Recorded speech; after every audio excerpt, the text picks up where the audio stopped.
अस्सलाम वालेकुम एवरीवन। तो हम करने लगे हमारा अगला टॉपिक विच इज हाइपरकैलीमिया। ठीक है, पोटेशियम के और सोडियम के दोनों जो सबसे इंपॉर्टेंट चीजें होती हैं जो हमारे इलेक्ट्रोलाइट्स हैं, उसमें से सोडियम के दोनों हो गए थे, पोटेशियम का भी दूसरा है।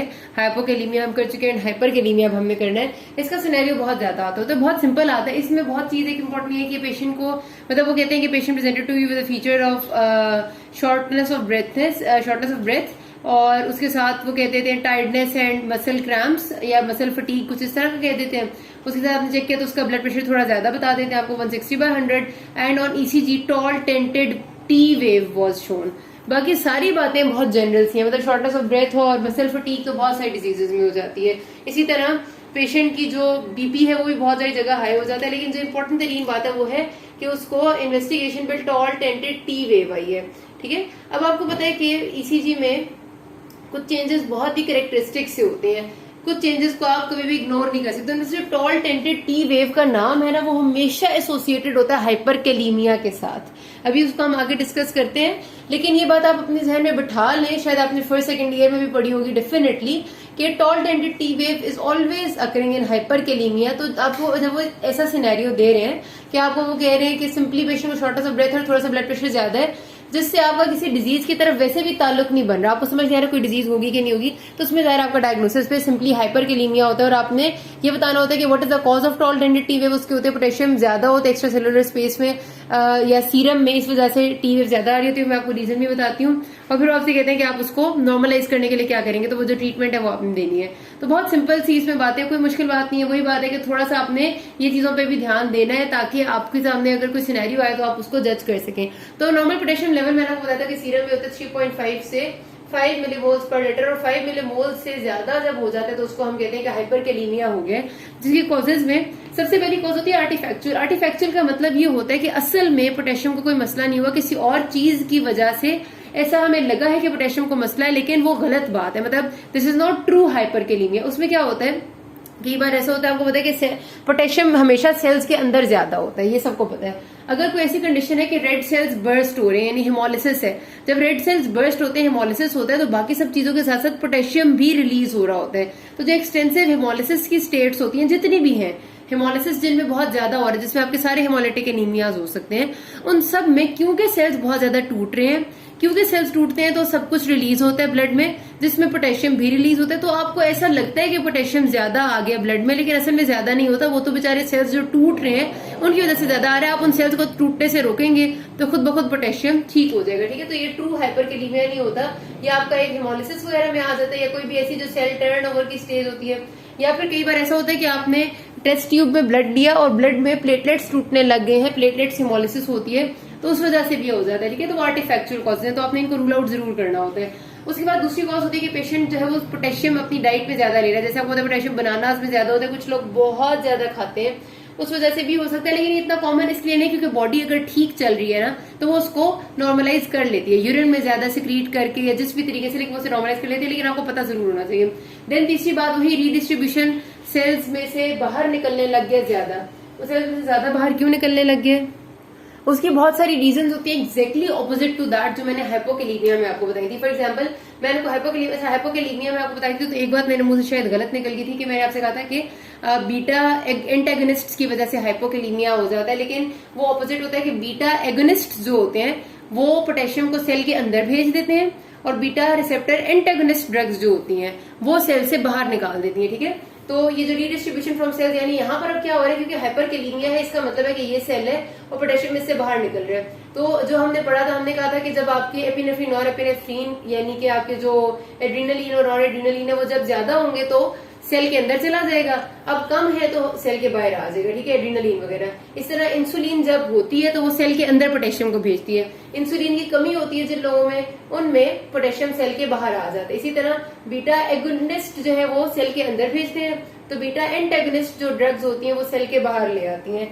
उसके अलावा भी कुछ और चीजें हैं कि जिन लोगों में सिवियर हाइपरग्लाइसीमिया है, यानी सिवियर इंसुलिन डेफिशिएंसी है, और कुछ ऐसी स्टेट्स हैं जैसे रेब्डोमायोलाइसिस। अब नाम से पता चल रहा है कि इसमें मसल्स लाइसिस हो रहा है, मसल्स टूट रहे हैं, तो उसके रिजल्ट में भी पोटेशियम सेल्स से बाहर आ जाते हैं। इसी तरह बहुत हेमोलिसिस की स्टेजेस एंड सब कुछ ये सब इसी में आ जाता है। ठीक है, तो ये वो सारी कंडीशंस है जो कि किसी मेटाबॉलिक कोई वो नहीं कर रही, मतलब कोई एसिड बेस बैलेंस खराब नहीं करी, लेकिन इनमें इफेक्ट ही इनका ये होता है कि पोटेशियम सेल्स से बाहर आ जाता है, तो रीडिस्ट्रीब्यूशन फ्रॉम सेल्स हो जाती है। लेकिन आपने ये पता होना चाहिए बीटा एंटेगोनिस्ट है, मैंने आपको रेब्डोमायोलाइसिस का नाम बताया है, सिवियर हेमोलिसिस जो होता है हेमोलिटिक एनीमियाज, ठीक है, वो भी अगर बहुत सिवियर होगा तो जाहिर सी बात है कि उसकी वजह से पोटेशियम बहुत ज्यादा हो जाएगा। अगर थोड़ा बहुत हेमोलिसिस है तो वो आर्टिफैक्चुअल में आता है।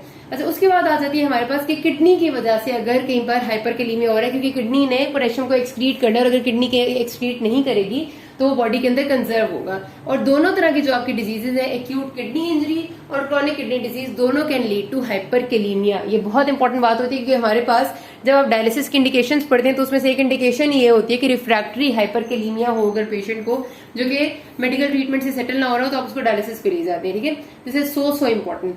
तो एक्यूट किडनी इंजरी में क्या है कि किडनी में इन दोनों कंडीशन में, एक्चुअली एक्यूट किडनी इंजरी में भी क्रॉनिक किडनी डिजीज में भी प्रॉब्लम होती है कि जीएफआर कम होता है, क्योंकि सपोज अब वही बात है ना, हमने इतनी सारी कॉजेज पढ़ दी एक्यूट किडनी इंजरी की, pre renal, renal and post renal causes, हर किसी में जीएफआर कम नहीं होता। प्री रीनल में जीएफआर कम होता है, रीनल में जरूरी नहीं है कम हो, लेकिन रिजल्टेंटली ये है कि किडनी के अंदर इंजरी हो चुकी होती है जो भी कॉज थी, और किडनी के अंदर जब इंजरी होती है तो किडनी पोटेशियम को जो एक्सक्रीट करती थी बॉडी से वो नहीं एक्सक्रीट कर पा रही होती, एंड एज अ रिजल्ट वो बॉडी के अंदर एक्यूमुलेट हो जाता है। And same goes in chronic kidney disease. लेकिन एक्यूट किडनी इंजरी में ना ज्यादा सिवियर किस्म का हाइपरकैलेमिया होता है, क्योंकि ये बहुत सडन इन ऑनसेट होती है, एकदम से हो जाती है। जबकि क्रॉनिक किडनी डिजीज में क्योंकि Aahista Aahista kidney function loose कर रही होती है, तो आहिस्ता आहिस्ता जब फंक्शन लूज करती है, एक्सक्रीशन बेशक पोटेशियम की कम होती है, लेकिन बॉडी उसको कहीं ना कहीं कॉम्पेंसेट कर लेती है।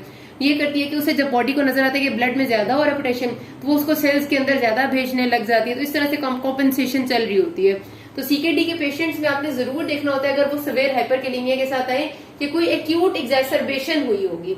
एक्यूट एग्जैसरबेशन का मतलब है कि acute on chronic kidney disease, जिसमें हो सकता है उनको अचानक से कोई इन्फेक्शन हुआ हो, कोई उन्हें ऐसी दवाई इस्तेमाल कर ली हो जिससे अचानक से किडनी में दोबारा असर पड़ा है, तो एकदम से किडनी का फंक्शन मजीद खराब हो रहा है। वरना सीकेडी के पेशेंट्स को कभी भी सिवियर हाइपरकैलेमिया नहीं होता, अनलेस एंड अनटिल की एंड स्टेज रीनल डिजीज आ गई है, ठीक है, ओके।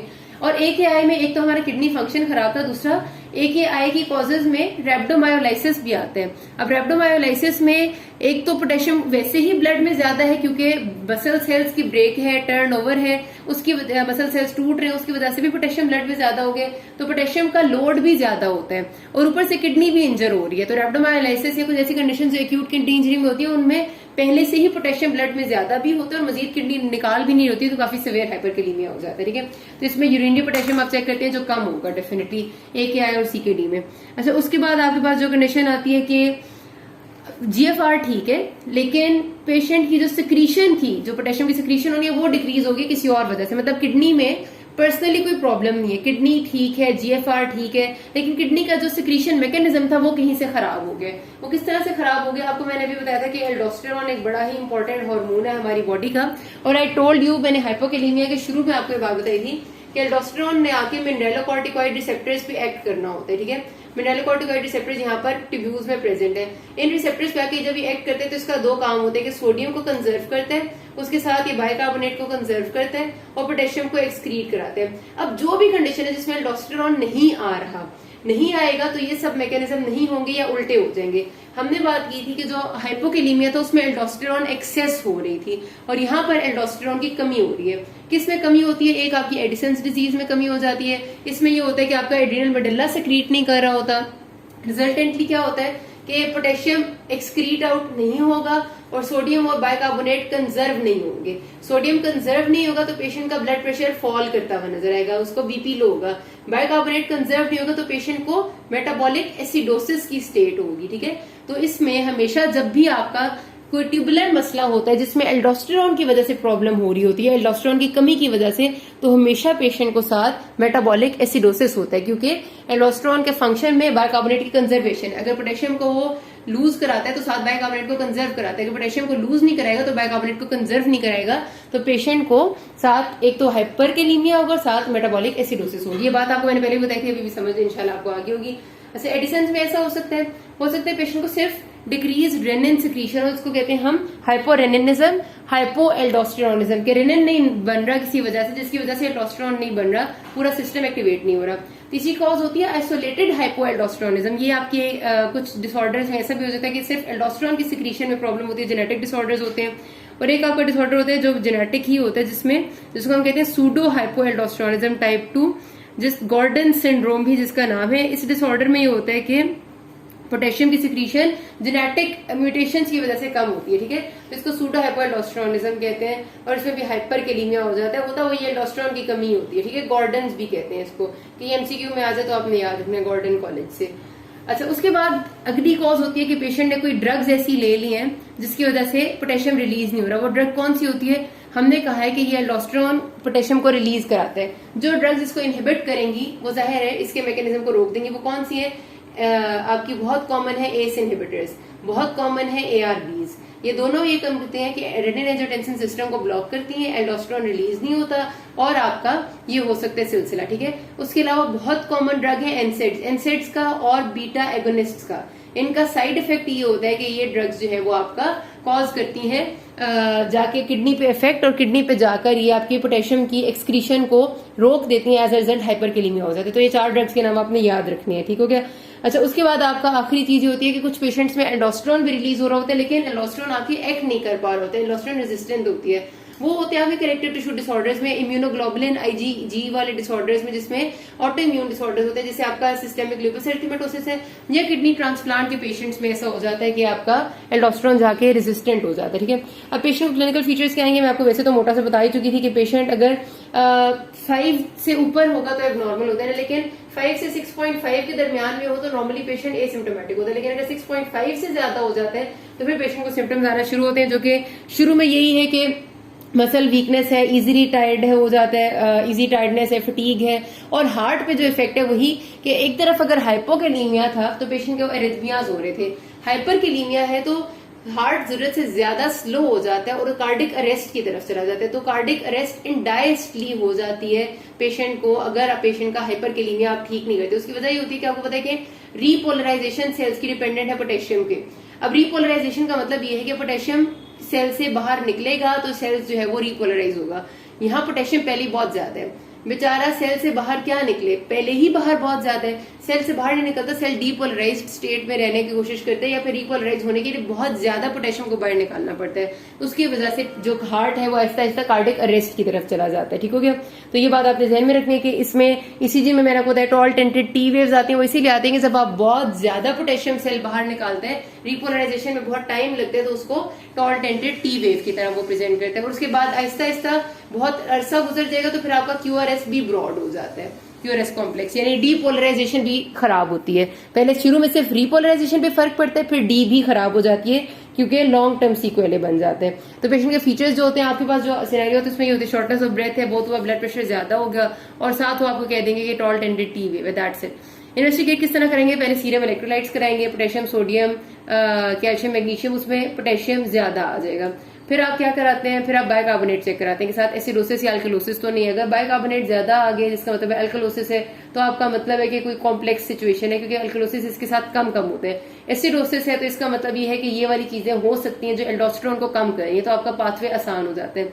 फिर आप क्या करते हैं? फिर आप क्रेटिनिन चेक करते हैं। क्रेटिनिन आप इसलिए चेक करते हैं, सीरम क्रेटिनिन लेवल, कि आप देखें कि यूरिन किडनी में कोई मसला तो नहीं, क्योंकि acute kidney injury, chronic kidney disease दोनों में सीरम क्रेटिनिन ज्यादा होते हैं। जब भी आप इन्वेस्टिगेशन स्टार्ट करते हैं तो आप शुरू में क्रेटिनिन चेक साथ इसीलिए कर लेते हैं क्योंकि मोस्ट ऑफ द कॉजेज जो हाइपरकैलीमिया के होते हैं वो किसी ना किसी किडनी डिजीज के होते हैं, और पेशेंट की हिस्ट्री भी आपको बता देती है। और क्रेटिनिन ज्यादा मिल गया तो इसका मतलब है किडनी डिजीज है, तो आपका पाथवे बहुत ज्यादा आसान हो जाता है, ठीक है। तो सीरम इलेक्ट्रोलाइट्स, क्रेटिनिन और बाइकार्बोनेट उसके बाद इसी वजह से लिखा हुआ है क्योंकि बाइकार्बोनेट उसके बाद आप सोचते हैं, अगर आपका क्रेटिनिन नॉर्मल आता है फिर आप सोचते हैं कि एल्डोस्टेरोन में मसला हो सकता है। प्लाज्मा सोडियम इसलिए इंपॉर्टेंट है क्योंकि बहुत सारे ऐसे डिसऑर्डर्स हैं जिसमें अगर डायूरेटिक का इस्तेमाल है तो हो सकता है कि सोडियम और पोटेशियम दोनों लूज हो रहे हैं, लेकिन हो सकता है कि आपके कुछ डायूरेटिक्स ऐसे हैं जो सोडियम को लूज करा के पोटेशियम कंजर्व कराते हैं, ठीक है। तो आपने इसलिए प्लाज्मा सोडियम पे खास तौर पे ध्यान देना होता है ड्यूरिंग डूइंग योर इन्वेस्टिगेशंस, ठीक है। और खास तौर पे एल्डोस्टेरोन डेफिशिएंट हो तो आपका सोडियम भी कम हो जाता है। अच्छा, उसके बाद वही बात है कि रेनिन को इसलिए चेक करते हैं आपको पता चल सके कि कौन सी वाली मसला है कि डिक्रीज रेनिन की वजह से ये कम है या और रीजन की वजह से, तो आप प्लाज्मा रेनिन करा लेते हैं। तो मेनली जो आपकी इन्वेस्टिगेशन है पहली 3 है, ये 3 आपको बहुत मेजर डायग्नोसिस की तरफ ले जाती है, और अगर नहीं होती तो फिर आप अगली 2 को ज्यादा सोचते हैं। ट्रीटमेंट क्या करनी है, this is very very very important. ये आपकी नेफ्रोलॉजी के लेक्चर्स में भी आपको बहुत मैंने बताई थी, फिर से वही बता रही हूँ, रिपीट है ये, लेकिन आपने इसको याद रखना है because this is so important है। क्या जी, सबसे पहले आपने काम ये करना होता है कि आपने देखना होता है पेशेंट की सिवेरिटी क्या है हाइपरकैलेमिया की, क्योंकि बहुत माइल्ड से हो तो अक्सर होता है आप कॉज को ट्रीट करते हैं वो ठीक हो जाता है, लेकिन सिवियर है और हार्ट पे इफेक्ट आ रहा है, टॉल टेंटेड टी वेव्स आपको मिल रही है, इसका मतलब है आपने इमरजेंसी एक्शन लेना है। इमरजेंसी एक्शन में सबसे पहला काम होता है कि आप हार्ट के जो कार्डिक मायोसाइट्स की मेम्ब्रेन है उसको स्टेबलाइज करें, और जो मसल्स के अंदर कार्डिक अरेस्ट वाली सिचुएशन बनने वाली है उसको आप रोकें। उसके लिए आप देते हैं IV calcium gluconate. Calcium gluconate is basically membrane stabiliser, क्योंकि calcium opposite to the potassium action करता है ना, तो मेम्ब्रेन इसकी वजह से मसल्स की और जो सेल्स है उनकी स्टेबलाइज हो जाती है, स्पेशली हार्ट के लिए आप देते हैं। इससे पोटेशियम के लेवल्स को कुछ नहीं होता, सिर्फ मेम्ब्रेन स्टेबलाइज होती है। जब ये आप दे देते हैं उसके बाद अब आप वो एक्शन लेंगे कि पोटेशियम किसी तरह सेल्स के अंदर वापस जाए। उसको वापस भेजने के लिए आप पहला काम करते हैं कि आप आईवी देते हैं ग्लूकोज प्लस इंसुलिन। इंसुलिन का बेसिकली काम ही होता है कि ये वो सेल्स के अंदर भेजेगी पोटेशियम को, और ग्लूकोज आप इसलिए साथ देते हैं कि इंसुलिन की वजह से ग्लूकोज का लेवल ब्लड का लो ना हो जाए और हाइपोग्लाइसीमिया ना हो जाए। तो आईवी ग्लूकोज प्लस इंसुलिन आप देते हैं सेल के अंदर भेजने के लिए। इस तरह सोडियम बाइकार्बोनेट आप देते हैं आईवी, ये भी सेल्स के अंदर भेजता है पोटेशियम को, बस।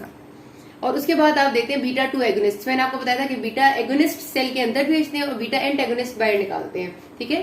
तो बीटा जो एक एगोनिस्ट है वो आप देंगे तो इससे भी पोटेशियम सेल के अंदर चला जाएगा, ठीक है। ये याद रखना, कहीं पर मेरे से ना अक्सर एगोनिस्ट और एंटागोनिस्ट को बोलने में गलती हो जाती है, प्लीज रिमेंबर दिस। जैसे मुझे भी याद आ रहा है कि मैंने यहाँ पर आपको शायद एगोनिस्ट बता दिया था, ये एंटागोनिस्ट है। बीटा एंटागोनिस्ट अगर किसी ने ज्यादा लिया होगा ना तो उसको हाइपरकैलेमिया हो जाता है, और बीटा एगोनिस्ट तो अच्छे होते हैं, ये तो सेल के अंदर भेज के हाइपोकैलेमिया मतलब नॉर्मल की तरफ लेके जाते हैं। तो ये please don't mind this and I am really sorry and I apologise for this, ठीक है। अच्छा, उसके बाद आपने क्या करना है कि अभी आपने सेल्स के अंदर भेज दिया, अभी भी नॉर्मलाइज नहीं हुआ, तो अब आपने उसको बॉडी से निकलवाना है। बॉडी से निकलवाने के लिए किडनी से आप उसको निकालने के लिए क्या करते हैं कि आप उसको डायूरेटिक देते हैं, लूप डायूरेटिक फ्यूरसेमाइड। मैंने आपको बताया था कि फ्यूरसेमाइड सोडियम को बेसिकली कंजर्व कराना रोकता है और उसकी वजह से पोटेशियम भी लूज हो जाते हैं। मैंने आपको पिछली वीडियो में पूरा मैकेनिज्म बताया था। तो आईवी फ्यूरसेमाइड देते हैं और साथ आप सोडियम क्लोराइड भी देते हैं, सेलाइन देते हैं, नॉर्मल सेलाइन। उसकी वजह ये होती है क्योंकि जब आप लूप डायूरेटिक देंगे ना तो आपका बहुत ज्यादा अमाउंट में वाटर भी और साथ सोडियम भी लूज हो जाएगा। तो वाटर और सोडियम को वापस लाने के लिए आप साथ नॉर्मल सेलाइन भी देंगे और साथ डायूरेटिक देंगे, ताकि सोडियम और वाटर वापस आ जाए और सिर्फ पोटेशियम लूज होता रहे, ये हो जाता है। अच्छा, उसके बाद फिर आपके कुछ ऐसे ड्रग्स होते हैं जो कि आपकी गट पे एक्ट करती हैं और गट में जाके आपकी ये पोटेशियम के साथ बाइंड कर जाती है और पोटेशियम इनकी वजह से लूज हो जाता है आपकी डायरिया में या स्टूल में, जिस चीज में भी, उनमें आता है आपका रेजोनियम। लेकिन इसका नुकसान ये होता है कि इसकी वजह से गट नेक्रोसिस बहुत ज्यादा होता है। गट की वॉल पे ये एक्ट करती है ना, और गट की वॉल आहिस्ता आहिस्ता डैमेज होती जाती है, इसलिए हम इनको अवॉइड करते हैं। और जिन पेशेंट्स में रिफ्रैक्टरी हाइपरकैलेमिया होता है जो कि किसी ट्रीटमेंट से ठीक नहीं होता, उनको डायलिसिस करनी पड़ती है। तो यहाँ पर बात खत्म करते हैं। किसी कोई मसला हो कि नास में। Thank you.